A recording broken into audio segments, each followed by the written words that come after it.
ಕರ್ನಾಟಕ ರಾಜ್ಯದಲ್ಲಿ ಏನು ಬರ ಇದೆ ಆ ಬರಕ್ಕೆ ಸಂಬಂಧಪಟ್ಟಂತೆ ಕಾಂಗ್ರೆಸ್ ಸರ್ಕಾರ ಏನೂ ಮಾಡಿಲ್ಲ.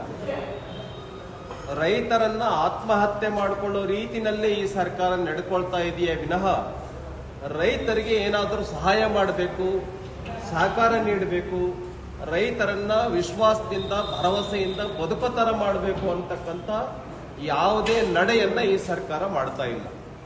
ಉದಾಹರಣೆಗೆ ನಾನು ಹೇಳೋದಾದ್ರೆ, ಇಡೀ ಕರ್ನಾಟಕ ರಾಜ್ಯದಲ್ಲಿ ಬರ ಇದೆ. ಈ ಬರ ಅಂತ ಇರ್ತಕ್ಕಂಥ ಸಂದರ್ಭದಲ್ಲಿ ರೈತರು ಏನು ಬಿತ್ತಿದ್ದಾರೆ, ಬಿತ್ತಿರ್ತಕ್ಕಂಥದ್ದು ಸಂಪೂರ್ಣ ನಾಶ ಆಗಿದೆ.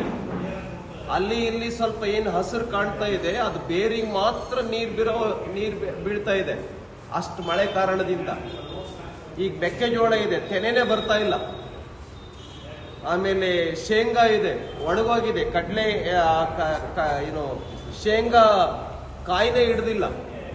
ಹೆಸರು ಸಂಪೂರ್ಣ ನಾಶ ಆಗಿದೆ. ಒಂದು ಎಕರೆಗೆ ಏನು 8 ರಿಂದ 12 ಕ್ವಿಂಟಾಲ್ ಹೆಸರು ಏನು ಬರಬೇಕಾಗಿತ್ತು, ಅಲ್ಲಿ 20 ಕೆಜಿ 30 ಕೆಜಿ ಬಹಳ ಈ ಸಾಸಿವೆ ಕಾಳಿನಷ್ಟು ಸಾಸಿವೆ ಸೈಜ್ ಇದೆ ಹೆಸರು ಕಾಳು. ಇಂಥ ಭೀಕರ ಪರಿಸ್ಥಿತಿ ಇದೆ. ಆದ್ರಿಂದ ಬರಗಾಲ ಅಂತಲೂ ಘೋಷಣೆ ಮಾಡಲಿಲ್ಲ ಈ ಸರ್ಕಾರ. ಬರಗಾಲ ಅಂತ ಘೋಷಣೆ ಮಾಡಿದ್ರೆ ಪರಿಹಾರ ಕೊಡಬೇಕಾಗುತ್ತೆ ಅನ್ನುವಂಥ ಒಂದು ಕಾರಣದಿಂದ ಈ ಸರ್ಕಾರ ಬರಗಾಲ ಅಂತ ಅನೌನ್ಸ್ಮೆಂಟ್ ಮಾಡಿಲ್ಲ. ಈ ರೀತಿ 6 ತಂಡಗಳನ್ನು ಮಾಡಿ ಇಡೀ ರಾಜ್ಯದ ಬರವೀಕ್ಷಣೆಯನ್ನ ಏನು ಭಾರತೀಯ ಜನತಾ ಪಾರ್ಟಿ ಮಾಡಿದೆ, ಅದನ್ನ ನಾಳೆ ಸಂಜೆ ಅಷ್ಟೊತ್ತಿಗೆ ನಮ್ಮ ರಾಜ್ಯ ಅಧ್ಯಕ್ಷರಿಗೆ ವರದಿಯನ್ನ ಸಂಗ್ರಹ ಮಾಡಿ ನಾವು ಸಲ್ಲಿಸ್ತಾ ಇದ್ದೇವೆ. ಅದರ ಆಧಾರದ ಮೇಲೆ ಮತ್ತು ನಮ್ಮ ರಾಜ್ಯದಲ್ಲಿ ಏನು ರೈತರು ನಮಗೆ ವರದಿಯನ್ನ ಕೊಟ್ಟಿದ್ದಾರೆ, ರೈತರನ್ನ ನಾವು ನೋಡ್ಕೊಂಡು ಬಂದಿದ್ದೀವಿ. ಡ್ಯಾಮ್ನಲ್ಲಿ ನೀರು ಹೇಗಿದೆ, ಕೆರೆಗಳ ಪರಿಸ್ಥಿತಿ ಹೇಗಿದೆ, ಬೆಳೆ ಪರಿಸ್ಥಿತಿ ಹೇಗಿದೆ, ರೈತ ಹೇಗೆ ಗುಳೆ ಹೋಗ್ತಾ ಇದ್ದಾನೆ ಬೇರೆ ಬೇರೆ